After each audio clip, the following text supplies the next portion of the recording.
안녕하세요. 와산티 요가의 와산티입니다.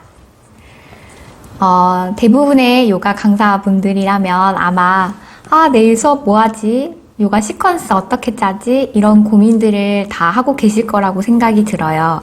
그리고 맨날 똑같은 수업을 해서 또 회원님들이 지겨워하면 어떻게 하지? 이런 걱정도 많이 하실 거라고 생각이 듭니다. 저도 지금 8년째 요가를 안내하는 일을 하고 있지만 아직까지도 저는 이 요가 시퀀스를 구성하는데 가장 많은 시간을 보내고 있고 또 많이 공부하고 연구를 하고 있어요. 그래서 제가 초보 강사 시절이었을 때는 어느 정도 연차가 쌓이면 내가 요가 시퀀스를 막 이렇게 짜지 않더라도 로봇처럼 줄줄줄 이렇게 딱 누르면 탁탁 나오는 수준이 되지 않을까? 이런 생각을 했었는데 아직까지도 8년 차이지만 아직까지도 이 시퀀스는 항상 준비를 하고 있어요. 제가 준비를 하는 이유는 뭐냐면요. 요가 시퀀스를 제가 열심히 준비하고 연구를 하고 수업에 들어가야 저도 수업을 할 때 뭔가 더 신이 나고 또 회원님들한테 빨리 이런 걸 안내해 드리고 싶어서 좀 즐거운 마음으로 수업을 하게 되는 부분도 있는 것 같아요. 우리가 요가 시퀀스에 대해서 이렇게 고민하고 또 공부를 한다는 것 자체가 우리 수업을 찾아주시는 회원님들께 더 좋은 수업을 이렇게 제공하고 싶은 그런 마음 때문이라고 생각을 합니다. 그래서 아마 그런 고민으로 이 영상을 보고 계시는 선생님들도 많으시겠죠. 아마 이렇게 영상을 보고 계시는 선생님들 전부 응원 드리고 이미 충분히 멋지고 좋은 선생님이실 거라고 생각이 듭니다. 저는 예전 영상에서도 말씀을 드렸었는데 제가 처음 요가 지도자 자격증을 딸 때는 요가 티칭을 목적으로 한 것이 아니었기 때문에 사실은 뭐 티칭 스킬이나 시퀀스를 구성하는 방법이나 이런 것들에 대해서는 크게 이렇게 관심을 두지 않았었고 또 그런 부분에 대해서 굉장히 자세하게 배우지는 않았어요. 그래서 처음 이제 요가 강사로 활동을 할 때에는 이런 부분들을 좀 어떻게 시작해야 하지? 이런 어려움이 있기도 했었거든요. 그래서 제가 지난 8년 동안 이런 요가 강사 생활을 하면서 요가 수업을 준비했던 것들, 그리고 공부를 했던 것들, 또 회원님들과 함께 하면서 제가 느끼고 했던 것들을 같이 나누어 보면서 어떻게 하면 조금 더 좋은 요가 수업을 제공할 수 있을지, 또 좋은 요가 시퀀스를 구성하는 방법들에 대해서 같이 공유를 해보도록 하겠습니다. 첫 번째는요, 한 달 전체 커리큘럼을 한번 짜보는 겁니다. 이 방법은 저희 요가원에서도 이렇게 진행을 하고 있는데요. 한 달, 예를 들어서 뭐 4주까지 있어요. 그러면 한 달 전체 커리큘럼을 큼직큼직한 그룹으로 나눠 놓는 거죠. 예를 들면 1주 차에는 스탠딩 동작들, 2주 차에는 뭐 전굴 자세, 비틀기 자세들, 3주 차에는 후굴 동작들, 4주 차에는 뭐 안밸런스나 역자세 같은 것들, 이런 식으로 이렇게 큼직큼직하게 커리큘럼을 짜거나 혹은 이런 방식으로도 할 수 있어요. 뭐 1주 차에는 골반과 고관절에 관련된 자세들, 2주 차에는 척추, 3주 차에는 뭐 목과 어깨, 4주 차에는 손목, 발목, 이런 식으로 약간 이렇게 큰 그룹으로 커리큘럼을 좀 짜 보시면 좋아요. 그러면 우리가 보통은 그런 큰 그림이 없이 수업을 하게 되면은 내가 좀 자신 있는 동작들만 계속 하게 된다거나 아니면 내가 좀 좋아하는 동작들 위주로 계속 시퀀스를 짜게 되거든요. 근데 일단은 우리가 요가 수업을 하는 거는 우리를 찾아오시는 회원님들의 몸과 마음을 건강하게 해드리는 것이 목적이잖아요. 그러면 내가 잘하거나 내가 좋아하는 자세들을 알려주는 것이 아니라, 아니면 내가 자신 있는 자세들을 알려주는 것이 아니라 회원님의 몸 이 구석구석에 좋은 자세들을 알려드리는 게 필요하잖아요.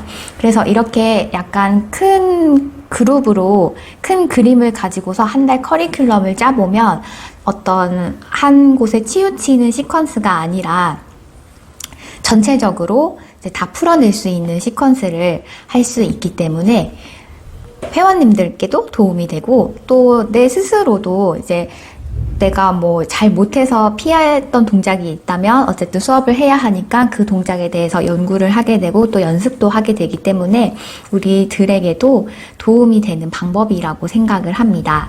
그리고 저희 요가원에서 이렇게 매달 한 달 커리큘럼을 정하고 또 이런 부분들을 회원님들께 다 안내를 드리고 있어요.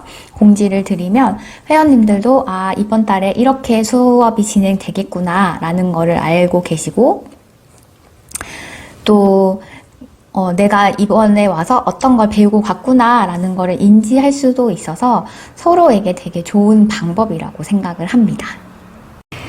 이렇게 한 달 커리큘럼을 결정하셨다면요. 두 번째는 그 커리큘럼에 맞춰서 이제 세부적인 시퀀스를 짜보시는 거예요. 시퀀스를 짤 때는 예를 들어 1시간 수업을 기준으로 한다면 그 1시간 수업의 주제나 타겟을 정하고 시퀀스를 구성을 해 보세요. 우리는 이미 그 한 달 커리큘럼에서 큰 이런 그룹들을 정했기 때문에 예를 들어서 뭐 1주차에 우리가 스탠딩 동작들을 한다라고 하면 스탠딩 동작을 할 때에는 매트에 발이 닿아 있는 동작들이 많잖아요.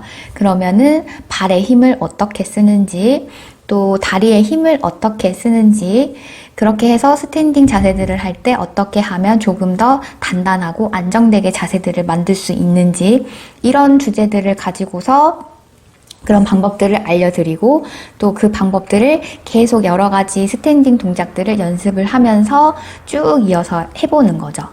이런 방법으로 할 수도 있고 혹은 뭐 어떤 피크 포즈가 있어요. 그래서 피크 포즈가 있다 그러면은 내가 이 자세를 하기 위해서 그러면은 어떤 것들을 풀어줘야 되고 또 어떤 부분에 힘을 길러야 되는지를 생각을 해보고 이 자세를 하기 위해서 어떤 자세들로 몸을 풀어주고 그 다음에 힘을 기르는 것들 연습해보고 피크 포즈로 가기 전에 조금 쉬운 자세에서 이 피크 포즈를 연습할 수 있는 방법들도 연습을 해보고 피크 포즈로 간다든지 이런 식으로 주제와 타겟을 이렇게 정해서 1시간 수업을 쭉 구성을 해보면 시퀀스를 짜는데 조금 더 도움이 될 거예요.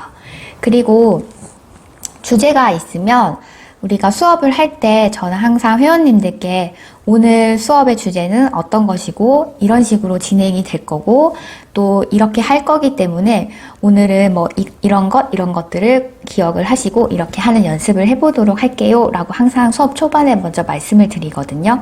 그러면 회원님들도 오셔서 그냥 아무 생각 없이 요가를 하고 가시는 게 아니라 내가 오늘 수련해서 어떤 걸 했는지 인지하고 또 예전에 이 자세를 했을 때와 오늘 했을 때 어떤 변화가 있는지도 훨씬 더 많이 느낄 수 있고 그런 부분들이 좀 좋은 것 같습니다. 세 번째는 이 방법은 아마 지금 요가 강사님들도 다들 그렇게 하고 계실 거라고 생각이 드는데요. 요가 수업을 구성할 때에는 초보자 버전과 이 숙련자 버전을 나누어서 준비를 해주세요. 뭐 같은 난이도의 회원님들이 모여있는 그룹 수업도 있을 수 있지만 많은 그룹 수업에는 이제 초보자 회원님들과 숙련자 회원님들이 같이 섞여서 하는 경우가 많잖아요. 그래서 아마 다들 중간 난이도 정도의 시퀀스를 구성을 하고 이제 숙련자분들에게는 조금 더 변형된 동작을 알려드린다거나 아니면 유지 시간을 조금 더 길게 한다거나 하는 방법으로 수업을 진행하고 있을 거라고 생각이 듭니다. 저도 그렇게 하고 있는데요. 이제 대부분의 저도 그랬고 초보 강사 시절에는 제 기준으로 수업을 짜다 보니까 이 동작이 실제 일반 회원님들께는 얼마나 어려운 동작이 되는지에 대한 감이 없어서 열심히 수업을 준비해서 가서 저 혼자만 동작을 하고 회원님들은 그냥 저만 멀뚱멀뚱 쳐다보고 이런 적도 있었어요. 근데 누구나 다 요가 수련을 하러 오는 목적이 자신이 요가를 하는 거지, 뭐 남이 하는 걸 구경하러 온다거나 선생님이 하는 걸 구경하러 오는 건 아니니까요.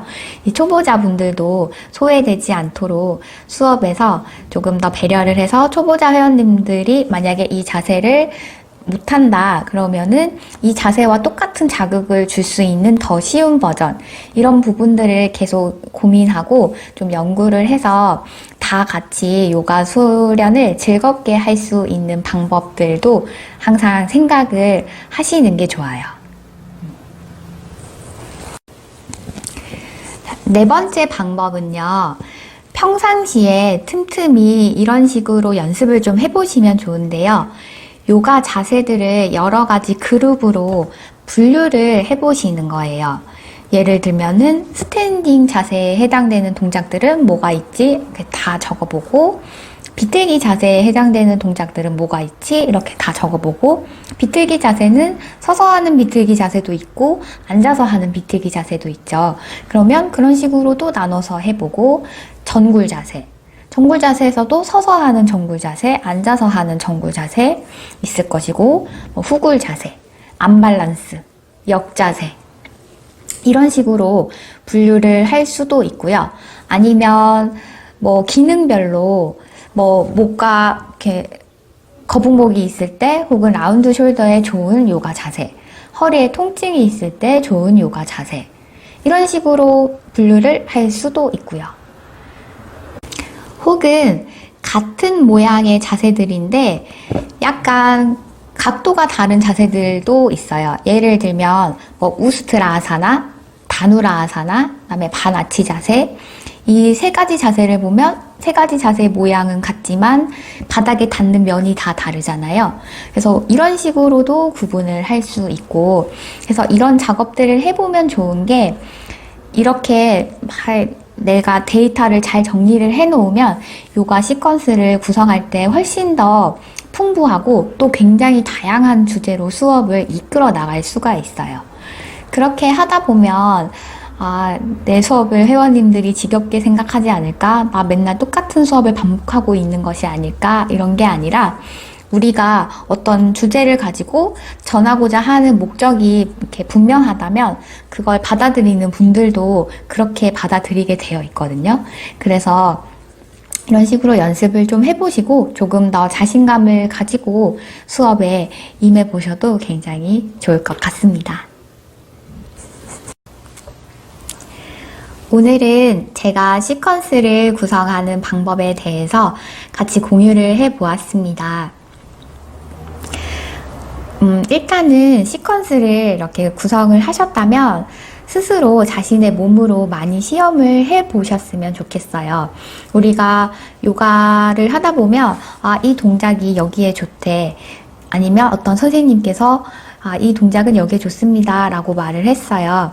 그러면 그 말을 그냥 무작정 믿는 것이 아니라 내 몸을 통해서 시험을 해보시는 거예요.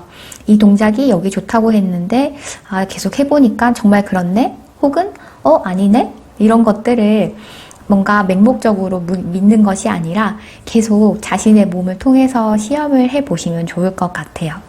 그런 과정들을 꼭 거치시면 좋을 것 같고, 또 좋은 요가 수업을 하기 위해서 요가 자세나 그 다음에 요가 해부학적 지식, 이런 것들도 필요하지만 부가적으로 티칭 방법이나 아니면 스피치, 말하는 방법이나 뇌과학, 이런 것들도 같이 공부를 하시면 내 수업을 굉장히 더 풍부하게 만들어줄 수 있을 거라고 생각이 듭니다. 그리고 가장 중요한 거는 이제 내 수업에, 요가 수업에 들어오는 회원님들에 대한 어떤 애정 어린 관심, 그리고 회원님들의 몸을 잘 관찰하는 것, 그것이 가장 중요한 거겠죠. 그래서 수업에 오시는 회원님들이 요가를 해서 다치는 것이 아니라 요가를 통해서 몸과 마음이 더 건강해질 수 있도록 하는 것, 그것이 가장 큰 목적이기 때문에 그 목적을 가지고서 거기에 맞춰서 계속 수업을 해 나가신다면 좋은 수업을 할 수 있을 거라고 생각됩니다. 오늘 영상이 도움이 되셨다면 좋아요와 구독 부탁드립니다. 혹시 더 궁금한 점이 있으시면 댓글로 문의 남겨주세요. 감사합니다.